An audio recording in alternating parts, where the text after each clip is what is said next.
Tim's News Explosion. Tim's News Explosion. Tim's News Explosion. Tim's News Explosion. Tim's News Explosion. Tim's News Explosion. Tim's News Explosion. Tim's News Explosion.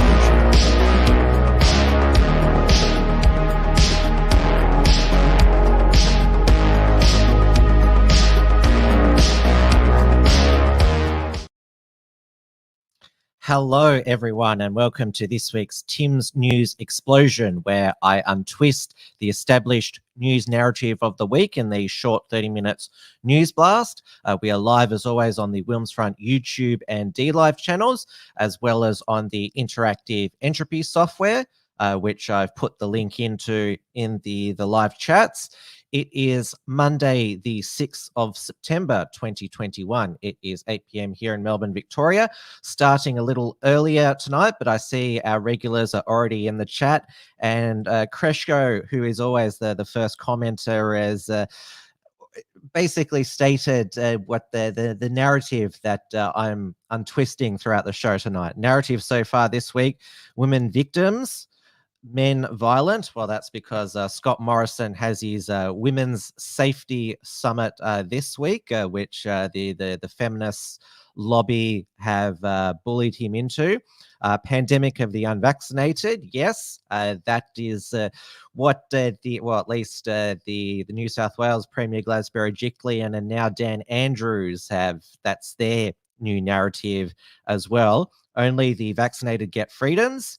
Yes, that's correct, in New South Wales and Victoria, as long as they keep up their booster shots. Yes, I covered last week how Israel, because a lot of their citizenry, the 2 doses of Pfizer after 6 months are starting to wear off, so they're already updating their vaccine passes. They'll only be valid if you have a 3rd shot, and now they're already planning the 4th booster shot as well, 6 months after that as well.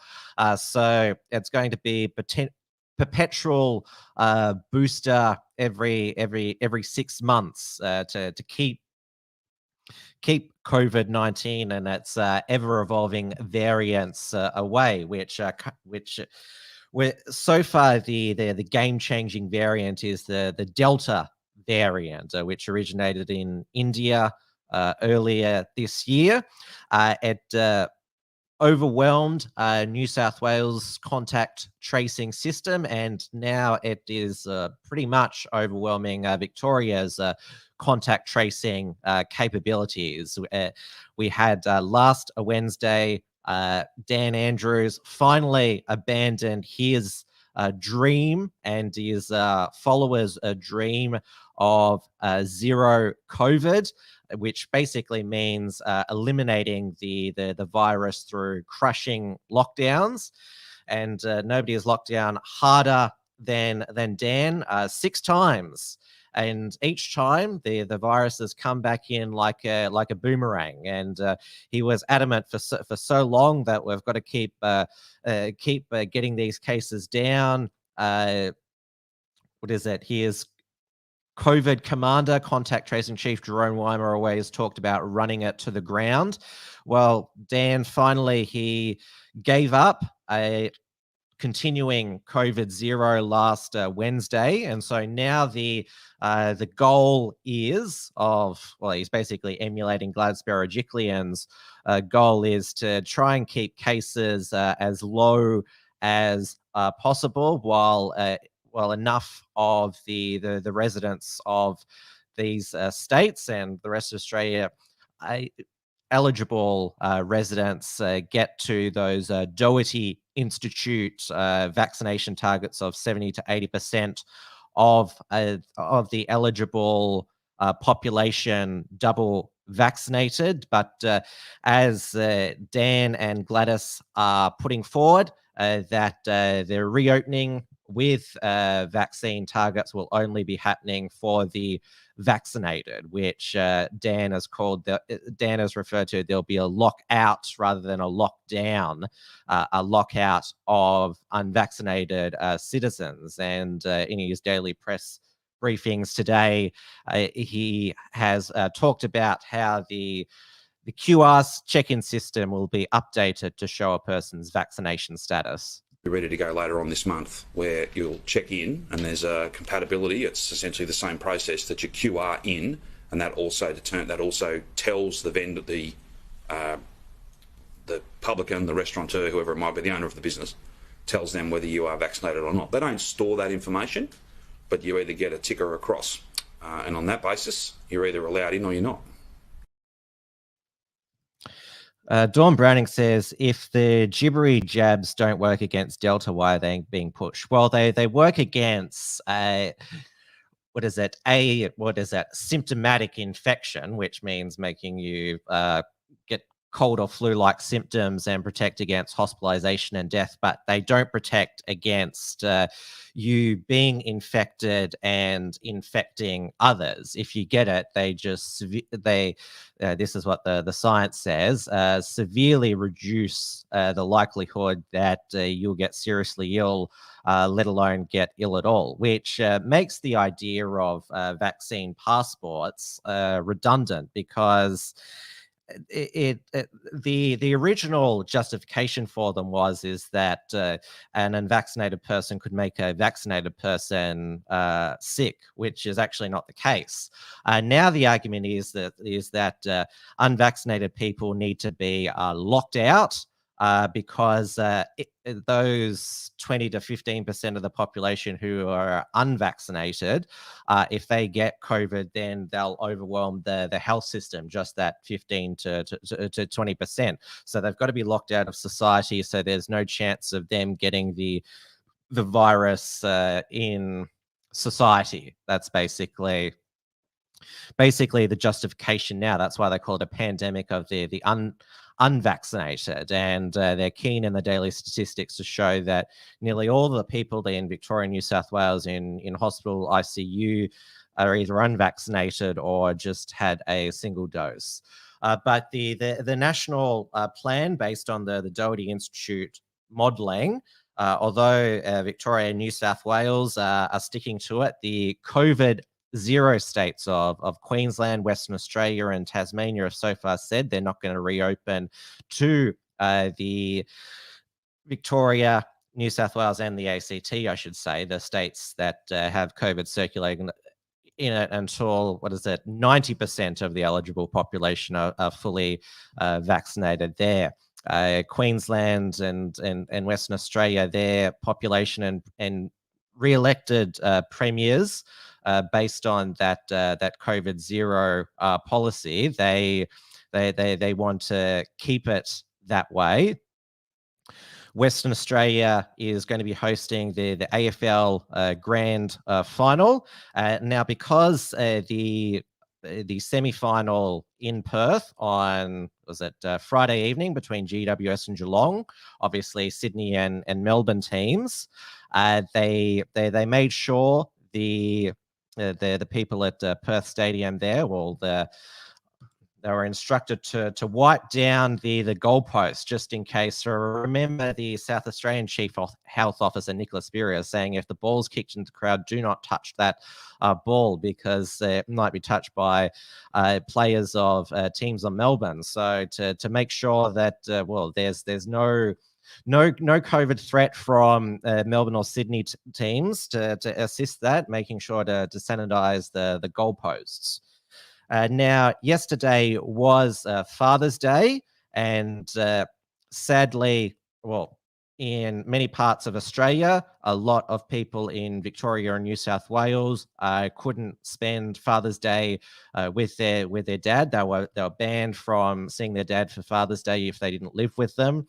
And obviously, if somebody's father lived interstate, they likely weren't able to see them. And this was the scene on the makeshift New South Wales Queensland border for Father's Day.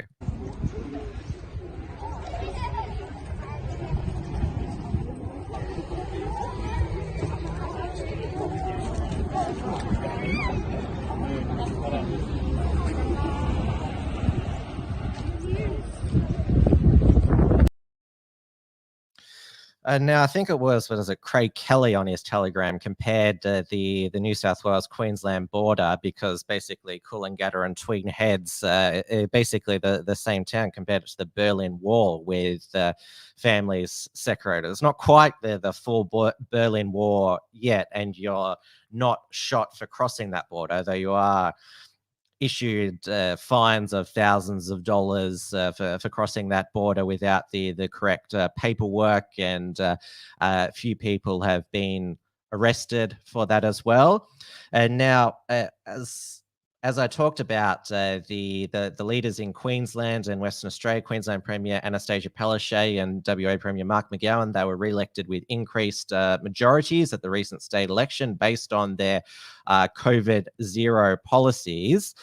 Now, Mark McGowan obviously won the biggest majority, the March 2021 state election, 53 out of the 59 lower house seats, and the majority in the upper house, 24 out of 36 seats. He has absolute power there. He is worshipped over there. That's why he has the nickname Emperor McGowan, though we refer to him as McClown. And the WA Liberal Party is, WA Labor Party, I should say, is pumping him up to, well, emperor-like status here. This was WA Labor on their Facebook page.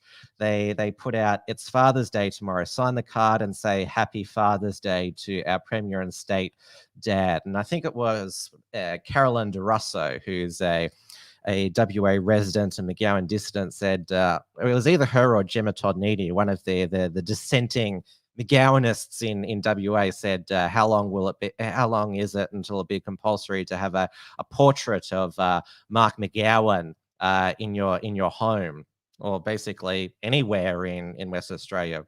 Will they be required to have one in a government building or schools? Who knows? That was quite scary, it must be said. And now, as I said, with the reopening, it's only going to be in Australia. It's only going to be a reopening for the vaccinated. And now a lot of people just refer to this Doherty Institute modelling. I don't think on this show before I've gone into how what is the Doherty Institute. It was formed in it was formed as a joint venture between the University of Melbourne and Melbourne Health. It's called the Peter Doherty Institute for Infection and Immunity. The current director is Sharon Lewis, but it's named after Peter Doherty, or Professor Peter Doherty, a former Australian of the Year in 1997, Nobel Prize winner in psychology / medicine. Now he's 80 years old now. He was planning to retire before the pandemic, but obviously that's pushed him front and center. But he's got a active Twitter account as well as giving media interviews, and his tweets over the past couple of days have been quite, what we say, forthright in wanting, or more like yelling at people to get vaccinated. This was the first tweet that he put out. "Don't be a moron. Don't listen to lying or just plain dumb morons. Get the fucking vaccine." Op-ed on the front lines. Here's what the 7 stages of severe COVID look like. And then he shared this McSween's article here. We've got to get Kreshko's. He banned heaps of people. Is that you're referring to? I'm not sure what you're referring to there, Hadron. So yeah, Professor Peter Doherty linked to this McSween's .net article. "Don't read this if you're offended by the F word. Some of us find the spreading of nonsense that confuses people about vaccination to be very offensive." And so this is I'll read this article here, and this is why I put the warning about the leftist expletives I was going to be reading out on the show tonight. So this is the article here from, I don't know what McSweeney's is. It's some independent website. It's called A Key Barometer of the Literary Climate, the New York Times. I never heard of it until this article that they wrote by Wendy Molinex. Oh my fucking God, get the fucking vaccine already, you fucking fucks. Hi, if you're reading this essays, then congratulations, you are still alive. And if you are alive, then you've either gotten COVID-19 vaccine or you still have the opportunity to get the vaccine against COVID-19. That is myself. So she's wanting to convince people such as myself and also the people in this chat to get the fucking vaccine. She goes on to say, and holy fuck, if you aren't fucking vaccinated against COVID-19, then you need to get fucking vaccinated right now. I mean, what the fuck? Fuck you. Get vaccinated. Fuck. The fucking vaccine will not make you magnetic. Are you fucking kidding me? It just fucking won't. That's not even a fucking thing. And that lady who tried to pretend the vaccine made her fucking magnetic looked like a real fucking fuckwad and a fucking idiot. So get fucking vaccinated. Jesus fuck. The vaccine also doesn't have a fucking 5G chip in it. What the fuck do you think a fucking 5G chip is? Fuck nuts. You think it's like some invisible nanotechnology that they can suspend in liquid and then just put in your fucking blood, and then what exactly? Fucking floats around in your body, going on Instagram and telling the government you went to the grocery store. No one fucking cares where you go. You absolute fucking fuckbar. Fuck off with that. Fuck. Oh, and if you're afraid of fucking side effects, fuck you. You know it has fucking side effects. Fucking aspirin. Fucking Tylenol. You could be fucking allergic to pineapple, you fucking fuckwit. Everything has side effects.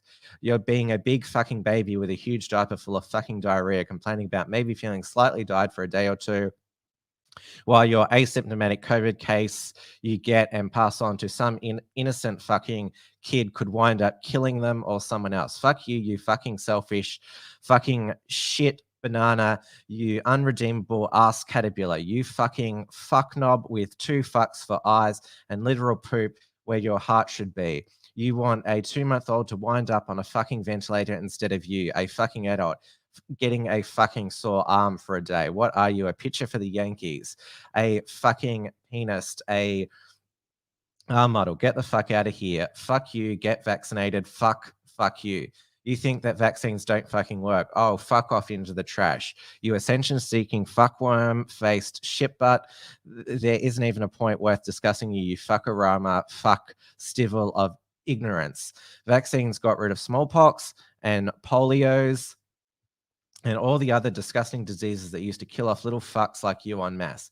Your relatives got fucking vaccinated and let you live. Now here you are signing up to be killed by a fucking disease against which there is a 99% effective vaccine. You fucking moron. Go in the fucking ocean and fuck a piranha. Fuck that. Fuck you. Get vaccinated. Oh, and you say you have a genuine allergy or medical condition that prevents you from receiving a vaccine. That's fine. I'm not talking to you.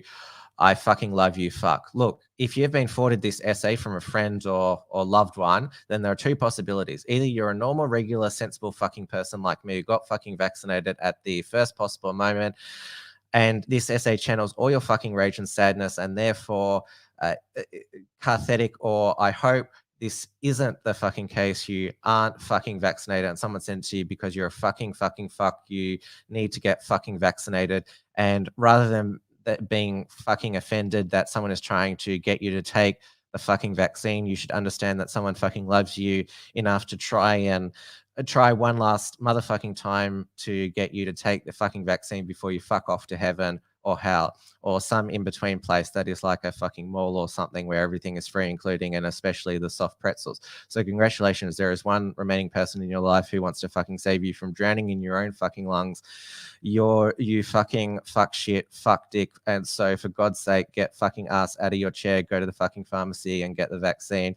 You absolute conscienceless fucking fuck, get it, get the fucking vaccine. Fuck you, fuck you, fuck. Okay, I can see that was quite a bit much for some in the audience to take, but this was shared by Professor Peter Doherty, a former Australian of the Year, who the Peter Doherty Institute for Immunology and Immunity is named after, that our federal government is relying on his institute's modelling to open up the country based on vaccine thresholds here. So he put this out on his Twitter account to encourage you to get the vaccine. I mean, aren't you encouraged? Can't you tell that this Wendy Molyneux, she really loves you, and she's made this really persuasive essay to convince you to get the vaccine. So aren't you persuaded by this? And obviously, I'm being sarcastic here, but this has basically been those who have been pushing the lockdowns and now the vaccines. This has been the type of abuse that they have put out throughout the past 18 months because they care. Of course, I remember who was it? Tim Minchin, that Australian musician. He was the one who at the beginning of the pandemic wrote that song "Stay the Fuck Home" when the first round of lockdowns. Then when the mandatory masks came in, the line was wear the damn mask, and now it's take the fucking vaccine.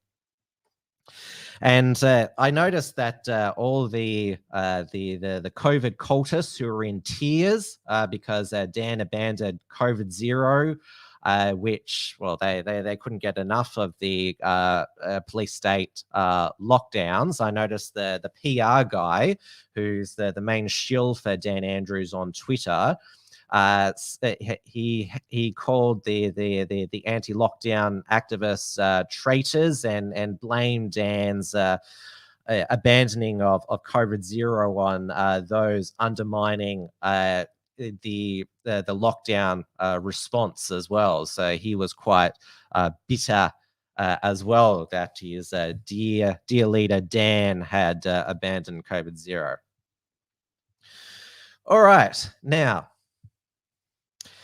So even though, at least New South Wales and Victoria have abandoned COVID zero, or at least in Victoria, we are still building a quarantine camp at McGowan, which it's part of the network of national centres for resilience, and it's modelled on the original National Centre for Resilience, Howard Springs in the Northern Territory.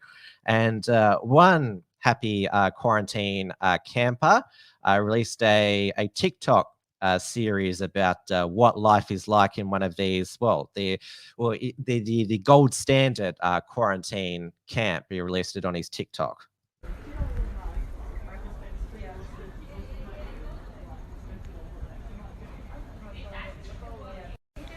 We're just waiting patiently to be fed. It's like when you shake the bag of the dog treats, and the dogs come running. We're all just outside waiting. Just had the cops come around and tell this woman off staying over here as well, because there was about 5 seconds in between her taking a sip of her cup of tea and she took her face mask down.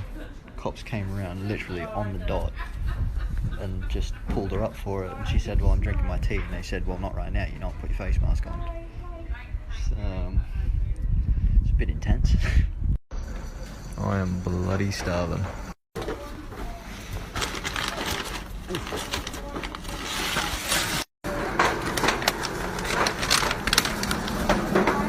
Oh yeah, that's what I'm talking about.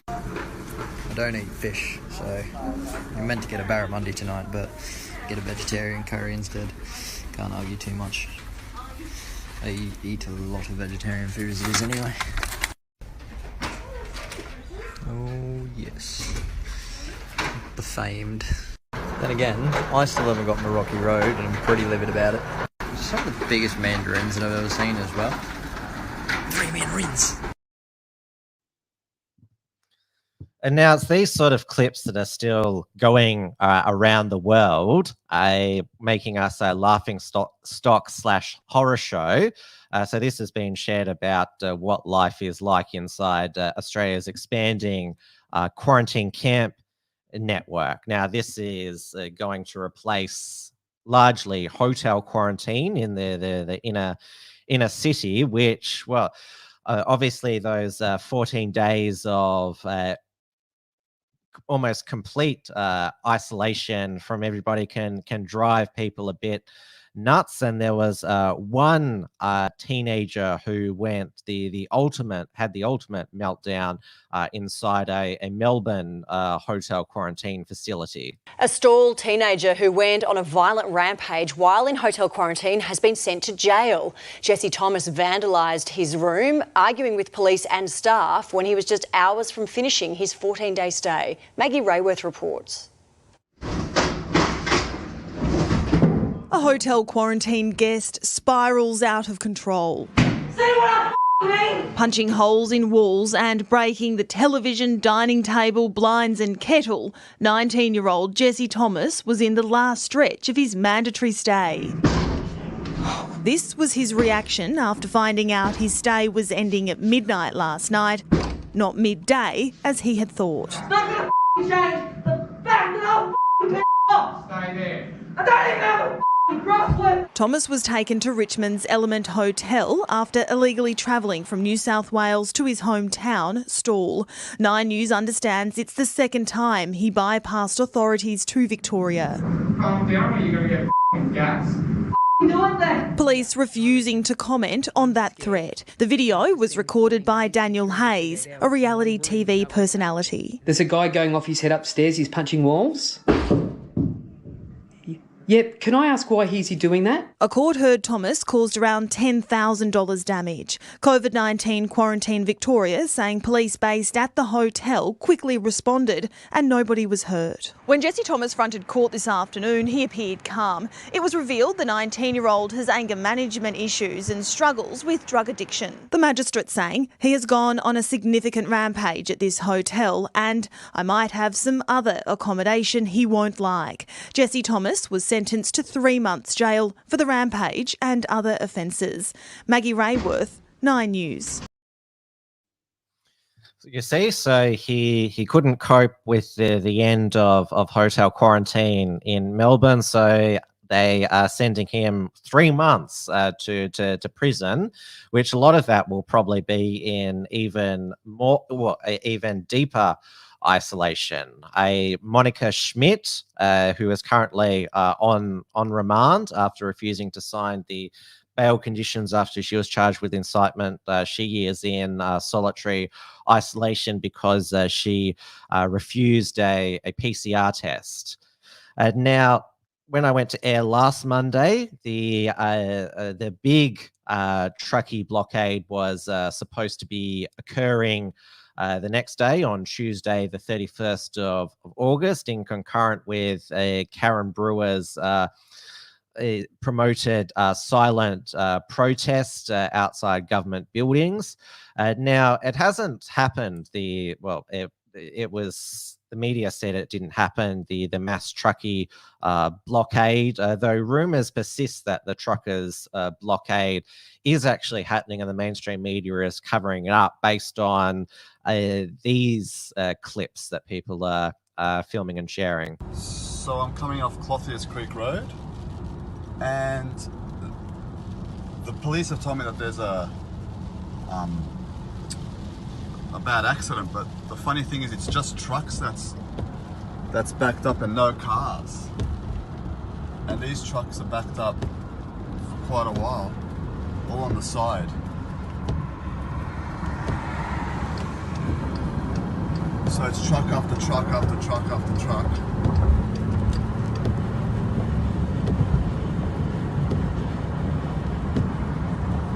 So it just hasn't stopped. Have a fucking go at this. Phew. They're fucking doing it. Look at this. That's one way. I just got detoured off the highway. And that's the fucking other. fucking pisser.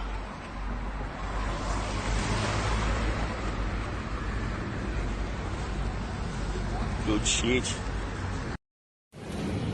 Look at Woolies in Hurstville. Everything is empty, literally empty. Hey, why is everything empty? There's a strike in the supplier, and that's why we didn't get any load from Esther. Oh, he's buying supplies. We're still waiting. I don't know. We're supposed to get wow. today, but we didn't get. That's crazy, man. Everything is gone, nothing. Their trucks aren't coming in. That woman who filmed inside that Sydney supermarket sounded like Tula from Fat Pizza. Oh my God, there's no produce here. Speaking of which, politically incorrect anti-lockdown comedy Fat Pizza returns on Wednesday evening, 8:30 p.m. on 7 Mate. So perfect time to get that plug in as well. And now I saw that Crescio made the point that the reason for this truck build-up most likely is because they're the only ones that can get through the border, and there's all these border checkpoints now between South Australia, Victoria, New South Wales, Queensland, and I guess New South Wales, ACT as well. Though as that empty shelf, as I stated, was in Sydney. As you know, I'm from Melbourne. There is no empty shelves in Melbourne. There's plenty of toilet paper, produce, fresh meat, milk as well. The reason why it's only a Sydney thing is because a lot of their staff, particularly from the supply chains, have been ordered into self-isolation. It's not due to panic buying or a blockade. With COVID-19 widespread in the community, increasing numbers of supermarket employees have been forced into isolation, seriously disrupting supply chains. So Woolworths has 3,300 staff members in self-isolation, while Coles has just under 1,800 people in quarantine. So all those people can't work and put food on the shelves and sell it as well. So this was a Coles in Katoomba in Sydney, and I think this was the lady who sounded like Tula, the fresh produce department that she was in as well. There's the meat, and I think is that either bakery or hot deli section there. So that's the explanation there.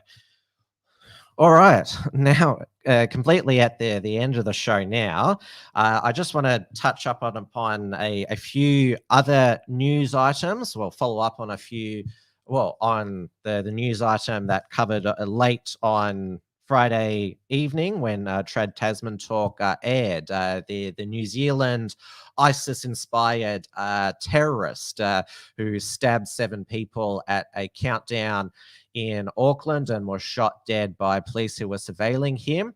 He has finally been able to be named. The suppression order has been lifted. The Sri Lankan national, Ahmed Adi Muhammad Samadin. So this article here, Sri Lankan media, they went and interviewed his mother, who said that his mother accused neighbors, she said, were from Syria and Iraq, of radicalizing her son with an interview with Huru TV. She said someone was injured in a fall in 2016 and that the neighbors, who she did not name, seized the opportunity to influence him, adding they were the only people who helped him as he recovered. Those neighbors from Syria and Iraq were the ones who brainwashed him, she said, adding her son started posting radical views on social media after meeting the neighbors. So see, according to his mother, he was a good boy who didn't do nothing until he fell in with a bad crowd. Now, on this week's Trad Tasman Talk, which will be on Friday with Due, who's still stuck in Auckland level 4, despite the fact that, well, New Zealand is managing to, for now, bend its Delta curve. They've had consistently 20 new cases each day. We'll go into, well, what the result of the Women's Safety Summit in Canberra this week. I noticed that Grace Tame, the Australian of the Year, already she's had a go at Scott Morrison over his grandstanding on the women's safety issue. Last week, Scott Morrison's government passed most of the recommendations of the Respect at Work report from the Sex Discrimination Commissioner. I think her name, Elizabeth Broderick, I think that's her name. Hopefully I've got that right.